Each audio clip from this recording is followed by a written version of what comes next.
I was just setting the table, lining up the forks like I've done my whole life, when Megan stormed into the dining room with that tight smile that never reached her eyes. I asked the simplest thing in the world, "Do you want me to help with dessert?" And that was all it took. Her face twisted, and her voice exploded through the house. "You're not welcome here, Evelyn. Just go home already." The words didn't just hit my ears. They lodged themselves somewhere deep in my chest, in a place where mothers keep their quiet heartbreaks. I froze, still holding a napkin, as if I'd suddenly forgotten how to move. I've been called many things in my life: stubborn, old-fashioned, too soft with my son, but unwelcome was a first. This wasn't my house anymore, that much I knew. The deed was in their names, the furniture was theirs, the rules were hers. But a part of me still felt that this place carried my fingerprints, my recipes, my stories. I helped them move in, scrubbed these floors, painted that wall over there. And yet, in that moment, Megan made it clear. Nothing here belonged to me. Not even my presence. Daniel wasn't home yet. It was just me, Megan, and the ticking of the kitchen clock. I tried to steady my breathing as her anger hung in the air like smoke. "I'm just trying to help," I whispered, not out of weakness, but out of habit. I had spent years trying to keep the peace, swallowing my pride, shrinking myself so my son's marriage could stand. Megan's eyes were cold. "That's the problem. You're always here. Always meddling. We don't need you." Each word felt deliberate, sharpened. She wanted me to feel small. Her voice was loud, louder than it needed to be. And that's when I noticed it, the flicker in her eyes toward the stairs. Her expression faltered for half a second, almost like she'd remembered something or someone. She lowered her tone slightly, but the damage was done. She had already screamed. She had already made her point. I followed her gaze, just briefly, and saw nothing, just the dark corridor and the top of the staircase fading into shadow. But something told me we were not alone with her cruelty. My heart knew my granddaughter, Lily, better than Megan thought. Lily loved to sit on the stairs, eavesdropping on adult conversations like a little detective.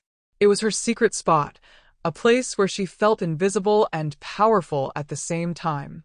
I didn't see her, but I felt a presence, like the air itself was listening. Megan must have sensed it too, because she cleared her throat and looked away quickly. "Just leave, Evelyn," she said again, this time softer, almost annoyed at herself for losing control. I grabbed my purse from the chair, my fingers trembling, my mind racing. I wanted to say 1,000 things, to defend myself, to defend the years I had spent loving this family, without conditions. Instead, I held the words inside like old letters I never mailed. I walked toward the door feeling older than my age, more tired than my bones. I didn't look back. But as I stepped outside, a strange thought anchored itself in my mind. Megan believed she had silenced me. What she didn't know was that her own daughter had heard every word. And children don't forget the things we wish they'd never heard. The drive back to my small apartment felt longer than usual, even though it was only 15 minutes away. The sky was a dull gray, the kind that makes everything look washed out and tired. I kept replaying Megan's words in my head like a bad song I couldn't turn off. "You're not welcome here." It wasn't just what she said, it was how easily she said it, as if she had been holding that sentence on the tip of her tongue for months, waiting for any excuse to let it fly. I wondered how many times she had practiced that scene in her mind. My hands, gripping the steering wheel, looked more wrinkled than I remembered. When did they become like this? When did time pass so quickly that my son was old enough to be married, to have a child, to live in a house where I was the intruder? I thought about the nights I stayed up with Daniel when he had fevers, the days I worked double shifts just to keep food on the table, the small apartment where he grew up and where we dreamed of better days. I never imagined that better would mean my absence. I wondered if Daniel knew how she really spoke to me when he wasn't around. In front of him, she played the perfect wife, the tired but brave mother, the misunderstood woman. She would roll her eyes subtly when he wasn't looking, sighing at my comments, turning every visit into something I had to book in advance. "Just text before you come, Evelyn," she'd say, as if I were some stranger. I followed her rules to protect the fragile peace in their marriage. But peace built on humiliation isn't peace at all, it's surrender. When I reached the parking lot of my building, I parked the car and didn't move. I just sat there, listening to the tick of the cooling engine. I could have cried, but the tears didn't come. It wasn't that I didn't feel anything, it was that I felt too much. Anger, sadness, confusion, disappointment, everything tangled together. I took a deep breath and asked myself a question I had avoided for years. When did I start believing that I had to earn a place in my own son's life? As I slowly climbed the stairs to my apartment, my knees protesting with every step, I thought of Lily. Her big brown eyes, curious and bright. The way she always ran to me when I arrived, as if my presence was the highlight of her day. "Grandma, did you bring stories?" she would ask. I didn't bring toys. I brought tales, memories, wisdom disguised as bedtime stories. If she had heard her mother today, what would that do to her little heart? To see her grandmother treated like that, and to know that silence was the only answer I gave. I unlocked my door, the familiar click echoing in the small hallway. My apartment was humble but warm.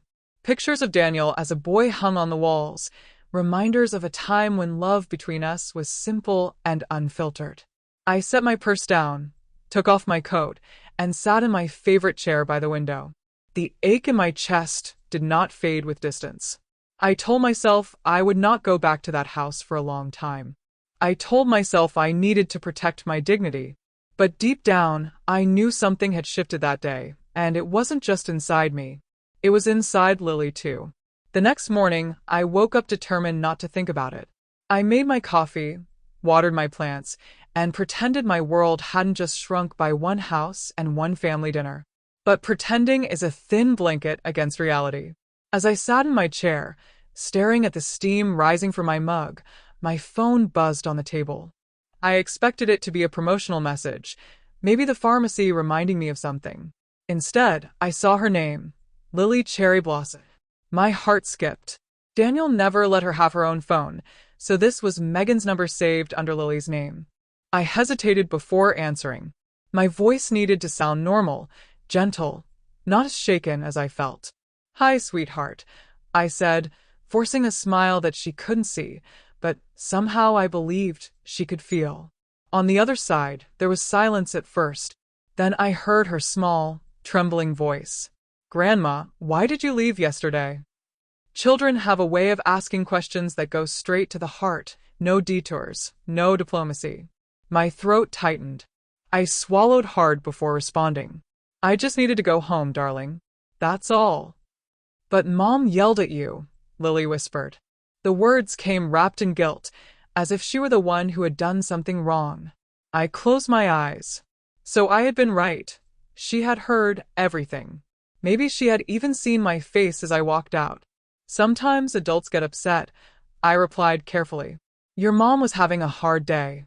It was the safest answer, the most responsible one. But it didn't feel honest. Not to myself, not to her. Lily sniffed softly, and then she said something that made my heart shatter and rearrange itself. She said, "You're not welcome here. But I want you here." No one prepares you for that kind of sentence. All my life, I had tried to shield my son from pain, and now here I was, listening to my granddaughter navigating emotional territory far too heavy for her age. "I know, my love," I said slowly, "and I love being with you. You are always my home, wherever you are." There was a pause. I could hear muffled sounds in the background, as if she were hiding someplace, maybe in a closet or under her bed. "I was on the stairs," she confessed. "I heard everything. Mom doesn't know." "Lily," I whispered, lowering my voice instinctively, as if Megan could somehow hear us through the walls. "It's not your fault. You didn't do anything wrong by hearing it. Children blame themselves for the storms adults create." I could feel her breathing on the line, soft and uneven. "Grandma," she said, "if Mom says you can't come, can I still talk to you on the phone? You won't disappear, right?" The fear behind her question went deeper than that afternoon. It sounded like a girl afraid of losing the one person who listened without judgment. "I am not going anywhere," I promised, even though I knew life has a cruel way of testing promises. We can talk, we can video call, we can read stories together, even if I'm not there. She exhaled, a tiny sigh of relief. Okay, she replied. There was another pause, and then she whispered, Grandma, I recorded it. My heart stopped. Recorded what, darling? I asked, though I already knew. Mom yelling at you. I had my tablet. I didn't mean to, but I pressed the button. I have it. For a few seconds, I couldn't speak. The idea of my granddaughter secretly recording her own mother tore at me. This wasn't a game. This was a child trying to capture the truth in a house where truth had become something flexible, something Megan twisted whenever it suited her. Lily, I finally said, carefully measuring my words, you shouldn't get in trouble for that. Does anyone know you recorded it? She answered quickly. No. It's just on my tablet. I hid it. The fact that she knew how to hide it made me realize how much she had already learned about survival in her own home. I don't want you to do anything with it right now, okay? I told her gently. Promise me you'll keep it safe and don't show it to anybody unless you really, really need to.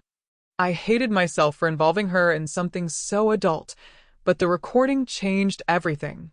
Megan could tell Daniel whatever version of the truth she wanted, twist my reaction into something irrational, accuse me of exaggerating.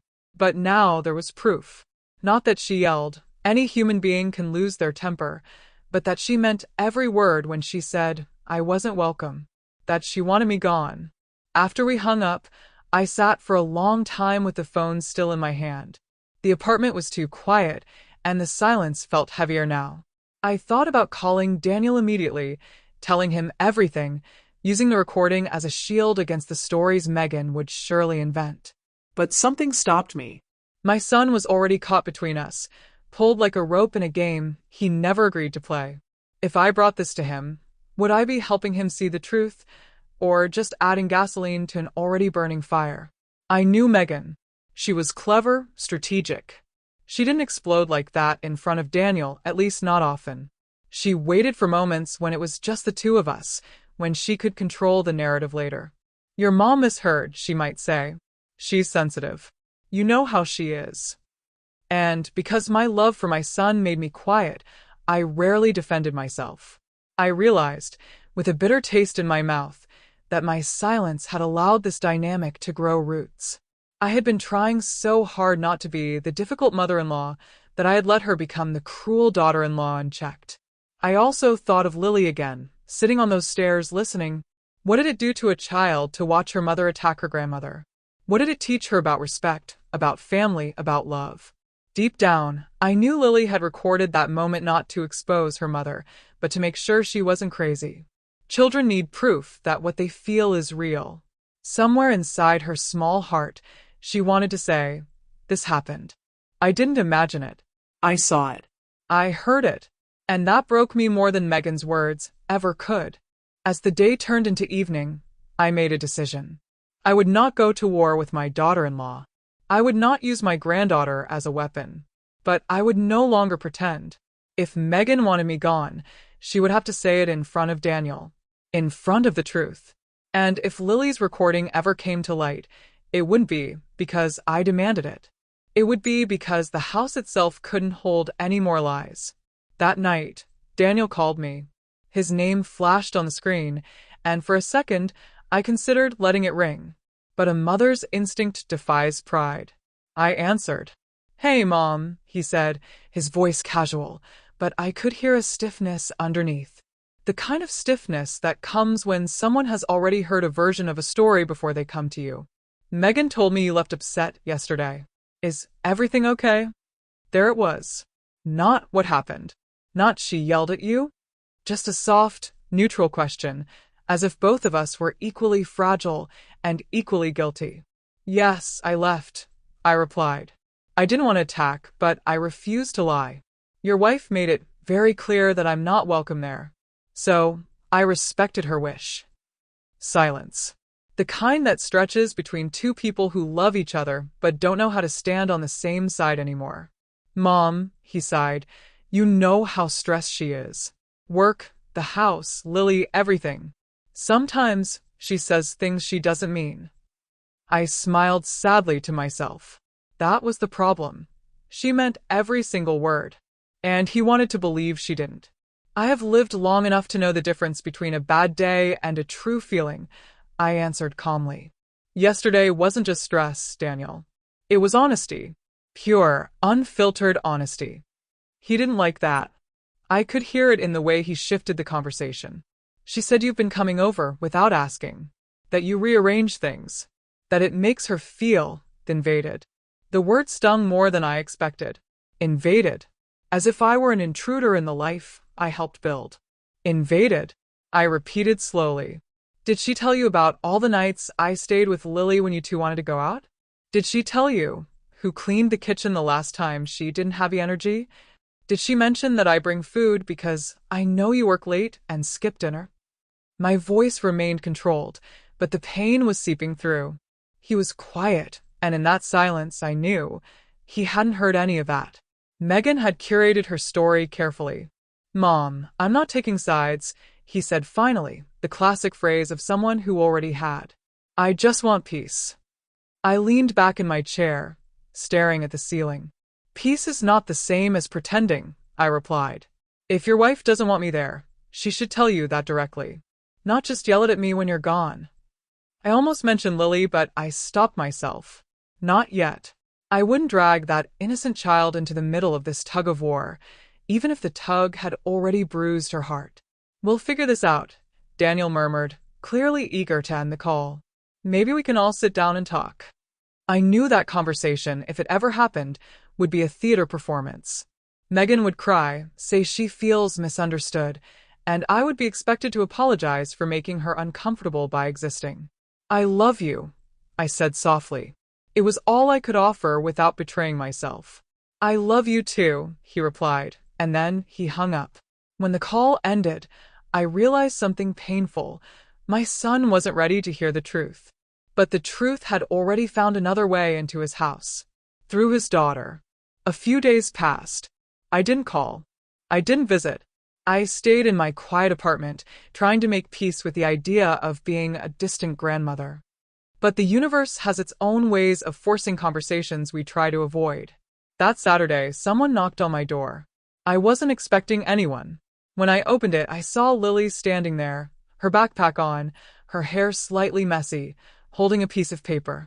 Behind her stood Daniel, looking tired and conflicted. Hi, Mom, he said. His eyes avoided mine for a second, but then he looked straight at me, and I saw something different. Not anger. Not defensiveness. Something closer to confusion. Or maybe fear. We were in the neighborhood, he lied. They never just passed by. My granddaughter, on the other hand, didn't bother pretending. She rushed past him and threw her arms around my waist. Grandma, she said, squeezing me so tightly my bones protested. I missed you. I held her, feeling my heart slowly stitch itself back together. She pulled away and handed me the paper. I made this for school, she said. We had to draw our family at home. I unfolded it carefully. Crayon figures filled the page. There was Daniel, Megan, and Lily. The three of them stood in the living room. Off to the side, near a doorway, she had drawn me, small, standing outside the house, with a little speech bubble that said, "Can I come in?" Megan, inside the house, had a scribbled angry face and a big red "No" written above her head. The teacher had written at the top, "Interesting drawing. Let's talk." I felt my stomach drop. That drawing was not just a picture. It was a silent scream. Where did the teacher see this? I asked gently. Daniel shifted uncomfortably. She called us, he admitted. She wanted to know what was going on at home. Said Lily seemed anxious. That she felt someone was being excluded. He rubbed his forehead. She showed us the drawing. I didn't understand it at first. So we asked Lily. He looked at his daughter. Tell Grandma what you told us. Lily looked at me with those big honest eyes. I drew you outside because that's what Mom said, she explained simply. She said you're not welcome. But I put you at the door because I still want you to come. Children have a way of reducing complicated emotional dynamics into images and sentences that leave adults speechless. Daniel had nothing left to hide behind. The truth was no longer just a private recording or a bitter memory. It was now a drawing in a classroom, a conversation with a teacher, a concern noted in a school file. It had escaped the house and demanded to be seen. I knelt down to Lily's height and held her hands gently. "Thank you for drawing me," I said softly. "That means more than you know." She smiled a little, but there was worry in her eyes. "Grandma," she whispered, "are you going to disappear?" I shook my head. "Not if I can help it." Behind us, Daniel cleared his throat. When I looked up at him, I saw the weight of everything finally settling on his shoulders. His daughter had drawn what his heart had refused to see. Now he couldn't unsee it. After Lily went to the kitchen to get the cookies she knew I always kept in the same jar, Daniel and I sat at the table. The air between us felt charged, like the sky before a storm. He placed his hands flat on the table, a gesture I recognized from his childhood, something he did when he was trying not to fall apart. "Mom," he started, "why didn't you tell me it was that bad?" I looked at him, really looked at him, and saw the boy he used to be layered underneath the man he had become. "Because every time I tried, you asked me not to make things harder," I replied. He winced. "Megan said she just needed space. That sometimes you overstep. That you make comments about how she raises Lily." I took a deep breath. Do I always say things in the best way? No. I'm from another generation. I worry. Sometimes I talk too much. But I never insult her. I never tell her she's not welcome in her own home. I don't try to erase her. I paused, letting the words sink in. Can she say the same about me? He leaned back, staring at the floor. "She told me you were dramatic, that you exaggerate." His voice cracked slightly. "But when I saw that drawing, and when Lily told us she heard Megan yell at you, I realized there was more to this." I stayed quiet. This was his moment to confront reality, not mine to push him. "Lily said Mom screamed you're not welcome," he continued. "Megan denied it at first. Then she said she doesn't remember. Then she said she was just venting and you took it the wrong way." "Did Lily tell you about the recording?" I asked softly. His eyes shot up. "Recording," he repeated. "So Lily hadn't shared that part." I made a quick decision. "She mentioned she had her tablet with her," I said carefully. "She was scared. Scared enough to press record. That alone should tell you something about how she feels in that house when voices are raised." I wasn't interested in using the recording as a weapon. I was interested in making Daniel see that his daughter was not just sensitive. She was observant. He ran a hand through his hair. "I don't want Lily growing up thinking this is normal," he said quietly. "Her seeing her mother treat you like that, that's not okay." He looked at me, and in his eyes, for the first time, I saw not just a son torn between two women, but a father worried about the example being set for his child. "I tried to keep the peace," he admitted. "I thought if I avoided the conflict, it would eventually calm down." He laughed bitterly. "I guess it didn't." "Peace built on avoidance doesn't last, Daniel," I replied gently. "It just grows mold in the dark." He nodded slowly. "I'm going to talk to Megan," he said. "Really talk. Not just ask her to be nice. I want the truth. All of it." There was something resolute in his tone now. The fog had lifted. "And if she really believes you're not welcome," his jaw tightened, "then she's going to have to say that in front of me. And in front of our daughter." I didn't expect to be invited to that conversation. Honestly, I thought it would happen behind closed doors, in their kitchen, with lowered voices and carefully chosen phrases. But life, once again, surprised me. 2 days later, Daniel called. "Mom," he said, "can you come over tonight? I think we all need to talk. You, me, Megan, and Lily." My stomach clenched. "Are you sure that's a good idea?" I asked. "Bringing Lily into this?" He exhaled slowly. "She's already in it, Mom. She drew it. She heard it. She lives it. She deserves to see what we do with it." I agreed, even though my hands shook when I hung up. That evening, as I walked up to their front door, my heart pounded in my chest.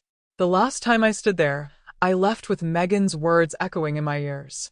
Now I was back, not as a guest begging to be liked, but as a woman finally ready to stop accepting crumbs of respect. I rang the doorbell. Lily opened it before anyone else, as if she had been waiting behind it. She hugged me tightly, then pulled me inside. "Dad said we're going to talk," she whispered. "He said no more secrets." Megan was in the living room, arms crossed, eyes already defensive. Daniel stood nearby, his expression serious, not softened by the usual need to keep everyone calm. The TV was off. No distractions. The house felt smaller, squeezed by the tension. "Thanks for coming," he said to me. Then he turned to Megan. "We're not here to attack anyone. We're here because something is very wrong, and it's affecting our daughter." She rolled her eyes slightly, but she didn't leave. That was a start. He began with the drawing. He placed it on the coffee table, where all of us could see. "Lily drew this at school," he said. "Her teacher was concerned. She asked us what was going on. I didn't know what to say." Megan glanced at it quickly, then looked away. "Kids exaggerate," she muttered. "They misinterpret things. You know how dramatic she can be." Daniel didn't let that pass. "She didn't invent this," he replied firmly. "She drew what she sees. You inside, my mother outside, saying, 'Can I come in?' with a big NO over your head. That's not drama. That's reality on paper." Megan's jaw clenched. "So now I'm the villain?" she snapped. "I'm the monster who hates your mother?" Her voice grew sharper. Maybe if she respected our space, I wouldn't feel suffocated. I breathed in slowly, willing myself to stay calm. "This isn't about labels," I said softly. "It's about what you said to me, and what your daughter heard." The room went quiet. Lily stood near the staircase, hugging her stuffed animal, eyes wide. She was watching every expression, every word. Daniel turned fully to Megan. Did you not tell my mother she wasn't welcome here?" he asked, his voice steady. No space for detours. No softening. Megan looked at him, then at me, then at Lily. For the first time, I saw something crack in her face, not anger, but fear. "I was overwhelmed," she replied. "I didn't mean it like that." He didn't let her slide. "Those exact words," he insisted. "You're not welcome here? Did you say them?" She hesitated. That hesitation was louder than any scream. And then, from the staircase, a small voice broke the tension. "Yes, you did," Lily said. The room turned toward her. She stepped down one step, then another, her little chin trembling but held high. "You yelled it. Right there. Grandma was at the table. I was on the stairs." She looked at her mother, eyes glistening. "I heard you. I recorded it." There it was. The truth had finally stepped into the center of the room, carried not by me, not by Daniel, but by the one person Megan thought she could control completely, her own daughter. The witness she never expected. And nothing, from that moment on, could go back to the way it was. The moment Lily said, "I recorded it," the air collapsed into silence. Megan's posture stiffened. Her arms dropped to her sides as if she'd been struck. Daniel's eyes widened with something between shock and heartbreak. As for me, I didn't breathe. I couldn't. My granddaughter stood halfway down the staircase, small and trembling, yet holding the entire truth in her hands. Children shouldn't have to carry such heavy things, but sometimes they become the mirror adults refuse to look into.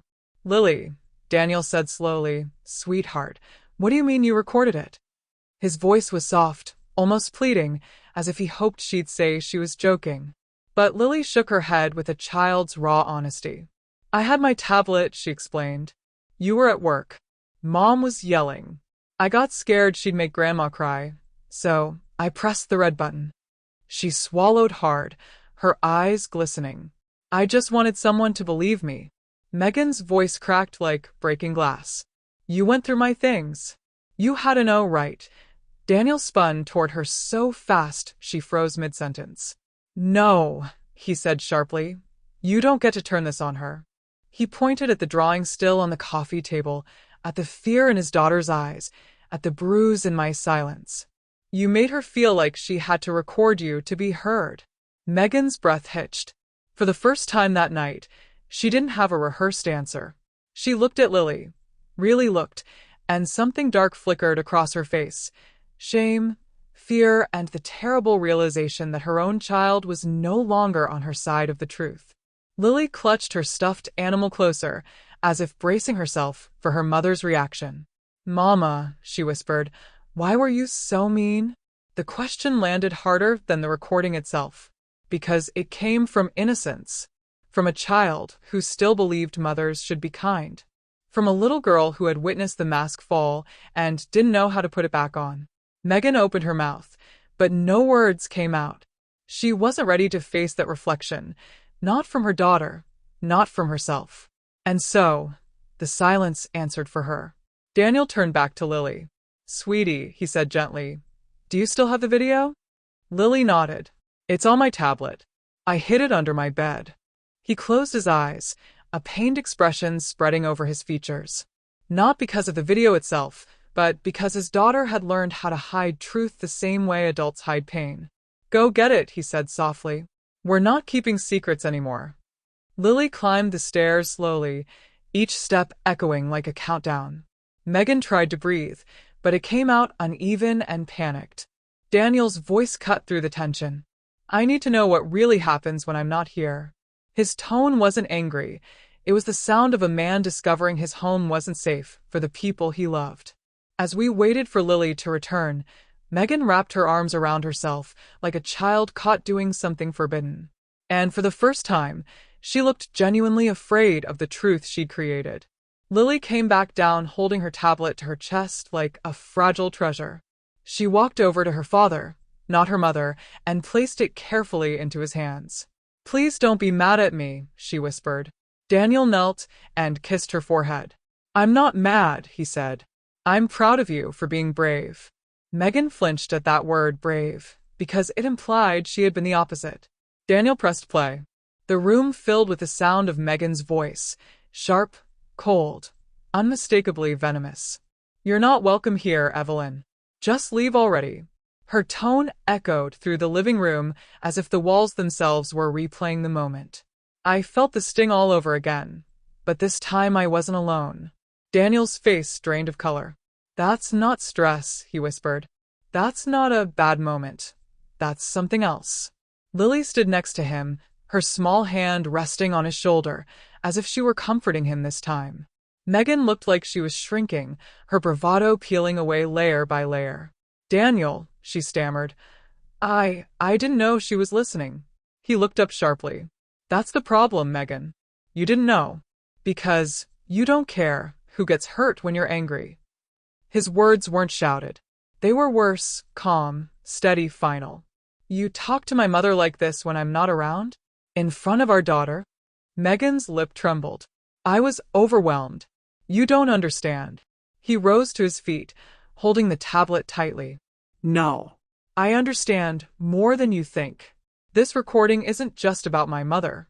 It's about the environment our daughter is growing up in." He pointed toward the drawing. "Lily feels someone is always being pushed out, excluded, and she knows it's wrong."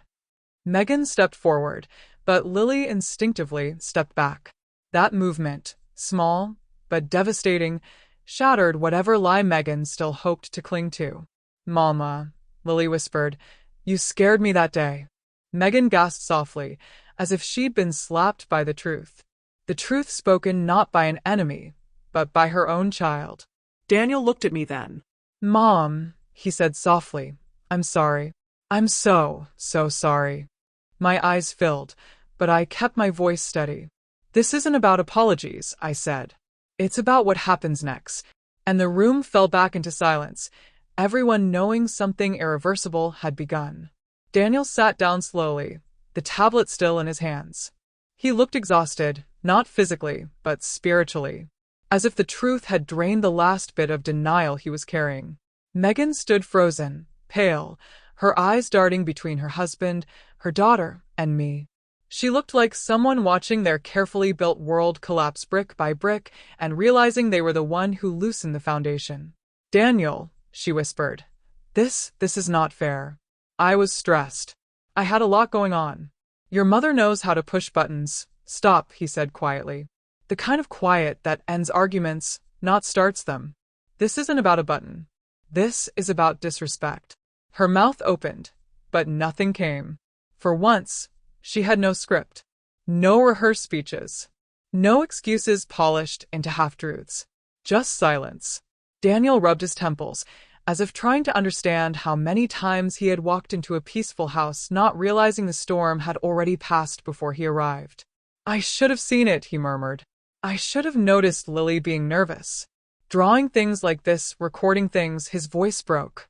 "My daughter shouldn't be protecting my mother from my wife." Those words were a blow Megan couldn't dodge. She stepped forward, desperate now. "I can do better," she said. "I didn't mean it. I didn't know she was listening. I didn't know it would hurt her." "That's the point," Daniel replied. "You didn't think about anyone but yourself." His tone wasn't cruel. It was disappointed. And disappointment cuts deeper than anger. Lily wrapped her arms around him, and he pulled her into his lap. She rested her head on his chest, seeking safety. Megan watched, and I saw jealousy flicker across her face. Jealousy of the comfort Lily sought in her father instead of her mother.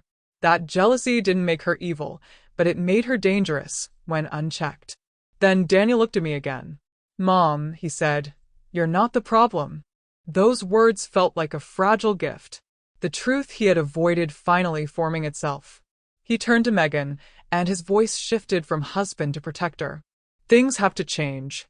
Right now. Or we can't keep pretending this is a family." Megan's breath shattered into tiny fragments. "What are you saying?" He stood holding Lily. "I'm saying we need space. Real space. You need help with your temper. With your resentment. With the way you talk to people." She blinked, stunned. "You want me to leave?" He shook his head. No. "I want you to fix what you broke." And that was the moment she finally cried, not out of guilt, but out of fear that her control had slipped away for good. Megan didn't speak to me for days after the confrontation. She didn't call. She didn't text. She didn't ask Daniel to fix things for her. She simply retreated. A silence that was not peaceful, but calculating. And silence from Megan was more dangerous than her shouting. Daniel brought Lily to see me every afternoon after school. We baked cookies, played board games, and read the old storybooks she loved. She clung to me now more than before, as if afraid I might vanish like the drawing she had erased from her notebook after the teacher's call. Children erase paper, not memories. Daniel confided in me one evening, as he picked Lily up. "Megan hasn't apologized," he said. "She just keeps saying she didn't know Lily heard." As if the only problem was being caught. I placed a hand on his arm. "She's defensive because she's scared," I said. "But fear doesn't excuse cruelty." He nodded, a storm gathering behind his eyes. Inside their home, the tension simmered. Lily told me quietly, "Mom is different. She's quieter. But she still gets mad fast." She frowned. She slammed a cabinet when Daddy asked if she was okay. My stomach tightened. Sometimes the quiet after confrontation is just the breath someone takes before the next explosion. One afternoon, Daniel arrived looking exhausted. "She wants family therapy," he said. I raised an eyebrow. "Megan suggested that?" He nodded. No. "The school counselor did. They want to understand what Lily sees at home." Ah. There it was. Not guilt pressure.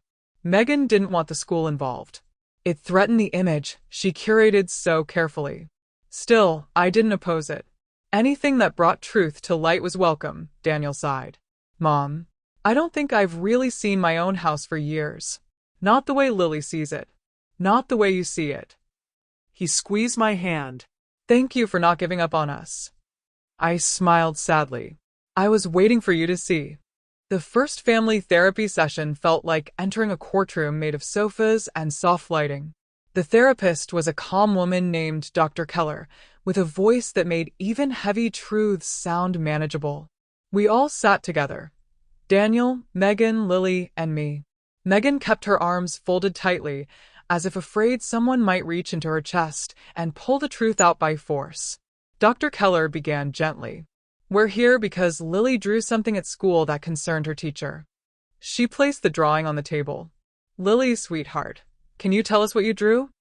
Lily looked at the picture, then at her parents, then at me. Her voice trembled. I drew what I saw. Megan shifted uncomfortably. Dr. Keller nodded softly. And what did you see? Lily pointed to the little crayon figure of me outside the door. Grandma was there, but Mom said she's not welcome. So I drew her outside. Her small fingers traced the red and O. I didn't want it to be like that, but that's what happened. Megan inhaled sharply. Lily, baby, you misunderstood. Daniel cut in. No. She didn't. Dr. Keller raised a hand, inviting calm. Megan, she asked, did you tell Evelyn she wasn't welcome? Megan's jaw tightened. I didn't mean it. That's not the question, Dr. Keller replied gently. Did you say it? A long silence followed. Then Megan nodded, barely perceptible. Lily's eyes dropped to her shoes. Daniel exhaled, as if releasing years of suppressed truth. Dr. Keller leaned forward. Megan, when a child records something like that, it means she feels unsafe. Not physically, emotionally. Megan's eyes filled, but Dr. Keller continued. Children record moments when they believe adults won't believe them. The words landed like stones. Lily reached for my hand. Dr. Keller noticed. Lily, she said softly, why did you go to your grandmother first? Lily looked up, her voice small but steady. Because Grandma listens. Those 3 words were the sharpest truth in the room. Megan covered her mouth, as if trying to hold back the collapse. Daniel put a hand on Lily's back. Thank you for telling the truth, he whispered. The therapist turned to Megan. You can repair this, she said, but not by defending yourself. By acknowledging the pain. Megan finally broke. Tears streamed down her face. I didn't know. I didn't think, she looked at me. I'm sorry. The apology wasn't polished. It wasn't pretty, but it was real. A fragile beginning. A crack of light in a very dark wall. The days after therapy were slow, fragile, like relearning how to walk after an injury. Megan didn't transform overnight. People don't shed old patterns like old clothes. But something had shifted.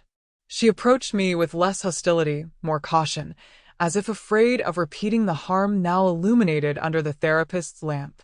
One afternoon, I visited with Daniel's invitation, not Megan's, but she greeted me at the door anyway. She didn't smile, but she didn't scowl either. A neutral beginning. Her voice was soft. Hi, Evelyn. No sarcasm. No cold edge. Just human. Inside, Lily ran up to me, hugging me like always. Megan watched, and instead of jealousy, I saw something else in her eyes, recognition. Recognition that her daughter's heart was not a competition to be won, but a bond to be protected. Later, in the kitchen, Megan approached me hesitantly. Can we talk? Her tone was cautious, like someone tiptoeing through a room filled with breakable glass. Of course, I said. She took a deep breath. I didn't grow up with a mother. Not really. So when you came into the house with all your advice and your stories, I didn't know how to accept it. I felt judged. I blinked. This was not an excuse, it was context. And context is the doorway to understanding. I wasn't judging you, I said softly. I was just trying to help. She nodded slowly. I see that now. I'm trying to change. Her voice cracked. I don't want Lily to remember me like that. We stood in silence for a moment. Then I placed a gentle hand on hers. Change isn't instant, Megan. It's daily. But the fact that you're aware means you've already started. Her eyes softened, really softened, for the first time since I'd known her. And something healed, quietly, delicately, in that small kitchen. Weeks passed. Small improvements grew roots. Megan controlled her temper more. Daniel communicated openly. And Lily, sweet Lily, blossomed like I had never seen. Her drawings changed too. Now they showed all of us inside the house together. One evening, as we finished dinner, Lily tugged on my sleeve. Grandma, she whispered, can I show you something? She led me to her room and opened her drawer. Inside was the tablet, the one holding the recording. I don't need it anymore, she said. Her voice held pride, confidence, peace. I kept it because I was scared no one would believe me. But now, I don't need proof. Dad believes me. You're here. Mom is trying. She placed the tablet in my hands. Can we delete it together? Tears filled my eyes. Of course, I whispered. We pressed the button together, her small finger resting over mine, and watched the little file disappear forever. Not because we were hiding truth, but because the truth had already done its job. When we returned to the living room, Lily climbed onto her mother's lap, something she hadn't done in weeks. Megan wrapped her arms around her, holding her tight, as if afraid she might break again what she was finally beginning to mend. Mom, Lily said softly, I love you. Megan closed her eyes, tears streaming down quietly. I love you too, baby. More than you know. And for the first time, their hug didn't feel forced or fragile. It felt like a bridge finally being rebuilt from both sides. Months later, when the dust settled and the wounds turned into scars instead of open cuts, Daniel invited me over for dinner again. This time, Megan greeted me warmly, genuinely, not because she had to, but because she wanted to. The house felt different. Lighter. Warmer. As if truth had finally opened windows that had been shut for years. Lily set the table with me, placing each fork carefully, just like I had taught her. Grandma, she said suddenly, do you remember the day Mom yelled? I nodded gently. Yes, sweetheart. I remember. She placed a fork down and looked up at me. I'm glad I was listening. Her words were not bitter. They were wise. Wiser than any child her age should be. Why do you think it happened? I asked softly. She shrugged, like someone who understood humans better than adults do. Because sometimes grown-ups forget that kids hear everything and feel everything. She smiled gently. But when we tell the truth, things get better. I hugged her, my heart full. Out of the corner of my eye, I saw Megan watching, not with fear, but with gratitude. She mouthed 2 words, thank you. Not for the pain, but for the chance to heal. That night, as I left their home, a home I once felt pushed out of, Lily ran to the door and called out, Grandma, wait. I turned, and she smiled brightly. You're always welcome here. And for the first time in a long time, I believed it. End.